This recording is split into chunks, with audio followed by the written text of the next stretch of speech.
Alors bonjour tout le monde. Aujourd'hui, on va vous parler de nos dernières pensées de la réunion mortelle de France Murder, qui était essentiellement un souper meurtre et mystère, mais c'est pas un souper, j'aurais dit une soirée meurtre et mystère, excusez. On va vous jaser ça aujourd'hui. Bon, les pensées par rapport à ce jeu-là, dans le fond, un petit peu différent que le classique meurtre et mystère, où on est réunis autour d'une table et on lit des cartes quand que ça vient à notre tour, puis on essaie de déterminer qui est l'assassin ou le meurtrier. Celle-ci a un jeu de rôle attaché avec.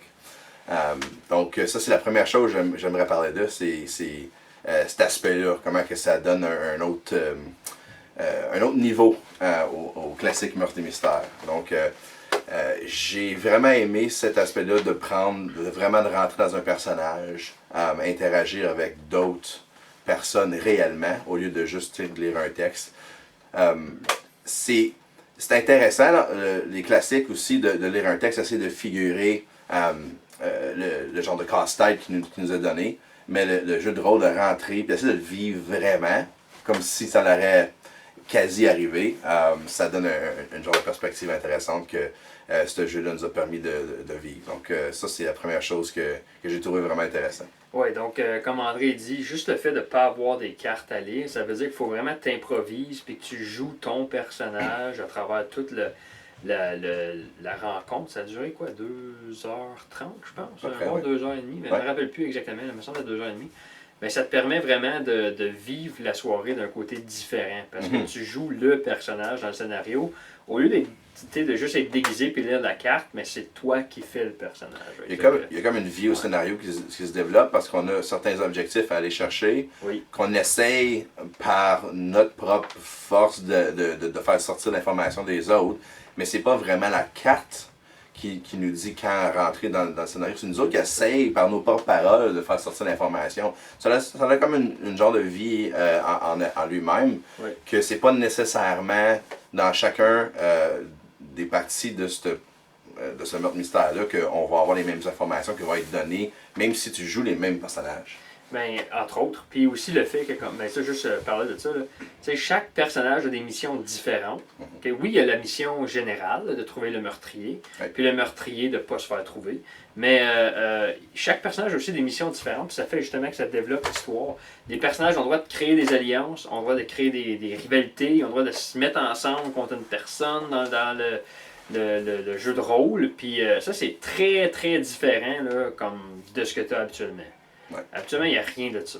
Puis là, ben, c'était bien. Comme j'ai vraiment aimé ça. Ça donne, encore une fois, un niveau de, I guess, on pourrait dire stratégie, mais un niveau de stratégie, puis un niveau plus profond au jeu de la soirée meurtre et mystère, qui était vraiment agréable. Comme honnêtement, c'était vraiment plus le fun. Tu avais la chance de gagner, même si c'était pas nécessairement... tu n'avais pas nécessairement deviné c'était qui le meurtrier, tu avais des chances de gagner avec tes missions, tes missions secrètes, dans le fond. Oui, donc pour parler de gagner, il y a un système de pointage qui est donné. Donc ça, c'est le maître de la soirée ou du jeu, là, on va l'appeler comme ça, le maître du jeu. Ça, c'était moi. Donc là, c'est mon rôle de comme être un arbitre un peu dans tout ça. Une fois de temps en temps, il y a des chronomètres. Donc après chaque temps de temps, je sortais des nouvelles indices qui étaient découvertes par la police ou peu importe qui survenaient. Je donnais des informations différentes à différents joueurs qui, eux, devaient aussi la révéler à leur façon, donc aux gens. Puis à la fin, mais moi, j'évalue la performance de tout le monde. Donc j'ai comme une grille, puis là, je juge si on accompli leurs objectifs ou non, puis je donne un score là-dessus à la fin. Donc ouais, quand même intéressant. Donc justement, tu peux gagner sans avoir trouvé le meurtrier. Puis le meurtrier, ben... En théorie, il pourrait perdre même s'il s'est sauvé. Tu sais, comme. En tout cas. Ouais, j'ai apprécié la simplicité aussi, quand même, de nos cartes d'instruction. Même on n'a pas eu besoin d'étudier ça longtemps là, pour pouvoir rentrer dans le rôle qu'on avait, puis les missions. Dans le fond, donc ça, c'était apprécié que c'était pas comme. À cause qu'il y avait plus de règles qu'un meurtre et mystère peut-être normal, ça aurait pu être ambivalent puis très difficile de rentrer dedans. Du côté du maître de jeu, oui, plus de règles à lire, plus de choses à comprendre. Il y a beaucoup plus à lire qu'habituellement. Ben, je dis ça, peut-être pas beaucoup plus, mais il y avait plus à lire qu'habituellement. Puis plus de choses à comprendre avant de juste lancer le jeu. Comme par exemple, les joueurs ont des pouvoirs. Ben, des pouvoirs. Comme si tu joues une police, tu as le droit de comme interroger avec intimidation quelqu'un d'autre et tu vas obtenir de l'information garantie. Parce que les joueurs ont le droit de mentir dans ce meurtre et mystère-là, qui habituellement ils n'ont pas le droit, mais là ils ont le droit de mentir. Fait que là, en étant la police, ben, tu peux venir forcer certaines informations avec vérité, juste ton pouvoir, techniquement, puis ça. C'est ça. Fait que il y avait plus de choses à lire pour moi, mais vraiment, ça m'a pas dérangé parce que c'était juste tellement mieux que le meurtre et mystère standard. C'est ça, comme je disais, ça donne une autre vie à ce type de jeu-là. Ouais, une autre chose qui est vraiment intéressante, c'est dans les gens que tu entreprends le jeu avec, c'est généralement des gens que tu connais, puis d'amener un jeu de rôle là-dedans, ça développe déjà des côtés qu'on ne voit pas de ces gens-là, donc c'est le fun de découvrir ça. C'est sûr qu'il y en a qui sont plus à l'aise, moins à l'aise avec ça, mais pour notre groupe, ça a vraiment été un succès. Ça a été vraiment un succès, puis ouais. Non, c'est ça. Je pense qu'on a pas mal couvert tout le jeu en soi. Je vais parler un peu des règles, parce qu'on en a parlé vite fait, là, puis oui, c'était plus à lire. Il y a une chose que je dois dire, c'est que à cause ça leur ressemble mais c'est un jeu de rôle très libertin. Parce que le monde peut mentir, le monde peut dire la vérité à bout, ils peuvent créer des alliances, tu deviens vraiment comme un dungeon master dans D&D. Ce qui est le fun, mais en même temps, je trouve qu'il y a des zones un peu grises. Des fois, c'était comme pas clair. Est-ce que j'ai le droit de permettre ça ou non? Puis pour quelqu'un qui est peut-être pas nécessairement à l'aise à être un maître de jeu, ça pourrait venir qu'à l'intimider, puis à être une réticence face à jouer à la soirée Meurtre et Mystère. Peut-être que, comme j'ai lu les FAQs, comment tu dis ça en français, les facts, on va dire, c'est pas vraiment ça, mais les questions et réponses sur le site. J'ai été voir le site, j'ai été voir les suggestions, ainsi de suite. J'ai lu tous les guides, puis comme je dis, il y a des fois des endroits où c'est comme, ben, je sais pas, comme c'est une zone crise, fait que moi, je dois trancher. Puis je prends une décision, puis on continue le jeu, puis on s'amuse. Puis j'espère juste que ça ruine. Pendant la situation, ça n'a pas rien ruiné.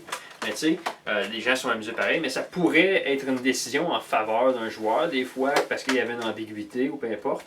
Donc, c'est ça. Eux, ils disent de faire souvent un rush-papier-ciseaux pour trancher la décision. J'ai trouvé que c'était comme, oui, s'il y a des affaires qui arrivent en même temps, ou tu sais, il y a des choses très neutres, on peut faire rush-papier-ciseaux, puis le gagnant, c'est lui qui gagne à rush-papier-ciseaux, mais peu importe. Mais pour comme des règles ou pour des pouvoirs, des fois, c'était comme, je suis pas sûr. Manquait un peu de clarification. Peut-être manquer un petit peu de clarification. Mais peut-être que c'était pour simplifier tout le package. Oui, absolument. C'est sûr que ça peut arriver. Absolument, c'est pour simplifier et faire que tu passes à travers les règles plus rapidement. Une dernière chose aussi qu'il faut dire, c'est sûr qu'il faut quelqu'un qui fait justement l'arbitre ou le maître de cérémonie. Donc, si tu voulais jouer, vous avez 6 personnes qui voulaient jouer, mais il y en a un qui faut qu'il fasse l'arbitre. Ça, c'est quelque chose qu'il faut vraiment mentionner parce que. Tu as besoin. C'est ça. C'est un besoin absolu dans ce style de soirée Meurtre et Mystère-là. Peut-être qu'ils vendent des packages, parce que nous, on a joué à la Réunion Mortelle. Peut-être qu'ils ont des packages que tout le monde ne sait pas, puis tu découvres à mesure, mais de manière générale, je pense pas. Je pense que le format qu'ils utilisent dans leur soirée Meurtre et Mystère, c'est que tu as un maître de cérémonie. Bon, mais c'est ton maître de jeu, excuse. Puis pour moi, ça m'a pas dérangé, je voulais le vivre, puis tu sais, c'est une expérience qu'on était bien content d'avoir, mais ça commence, j'ai eu du plaisir pour peut-être la première heure et demie, ça s'est déroulé très rapidement. Puis là, mais après ça, les gens, ils veulent commencer à avoir des informations un peu plus secrètes, fait que les discussions commencent à se passer plus dans des coins ou dans des endroits où ils essaient de pas trop être entendus pour pas divulguer ton information. Ouais. Puis là, ça fait que le maître de cérémonie tombe un peu plus comme juste... Comme je suis là, puis je regarde plein de discussions qui arrivent sans entendre rien, fait que je suis plus autant intégré dans les discussions. La dernière heure était un petit peu plus longue, malgré que j'ai quand même apprécié à fond. C'est peut-être juste un point qu'on pourrait améliorer, essayer de quand même garder le maître de jeu plus actif tout au long de la soirée, peut-être donner des informations secrètes davantage ou quelque chose un rôle que lui aussi peut jouer. Ouais, je sais pas s'il pourrait avoir comme beaucoup de ce que le maître de cérémonie fait, développer version application. Peut-être. Peut-être que tu lui donnes un rôle pareil, puis là, il peut comme trancher, donne des choses que l'application peut peut-être pas trancher. Je sais pas. Soit ça, ou tu sais, tu fais que comme. Admettons que personne ne sait c'est qui le meurtrier. J'ai parlé de ça vite fait tantôt. C'est une option de créer un scénario où que tout le monde découvre à mesure des enveloppes secrètes que le monde ouvre eux-mêmes. Ils ouvrent une enveloppe, personne d'autre sait le contenu de l'enveloppe. Puis là, d'un coup, t'es comme, oh, t'es le meurtrier, ok. Puis là, tu veux pas nécessairement révéler ça. Tu sais, il y a des façons de faire. Ou juste de me donner à moi des réponses que le monde a besoin de venir me parler. Aussi simple que ça. Je peux le savoir, c'est qui le meurtrier, je peux savoir tout. Mais comme juste donner un petit peu plus un côté à jouer, comme ça, le monde veut venir me chercher des informations aussi, veulent me questionner. Ça aurait fait toute la différence, même si c'est comme 2-3 petits détails, tu sais, banal. C'est vraiment ma seule grosse critique que je dirais. Le reste, c'était super. Donc, ouais, ça résume pas mal bien ce qu'on a à dire. Donc, juste pour conclure, merci à France Murder de nous avoir donné ce scénario pour le vivre et pour vous le présenter, vous partager cette compagnie-là qui crée quelque chose qui semble être nouveau dans ce genre-là, puis qui est très intéressant à découvrir. Donc, merci, puis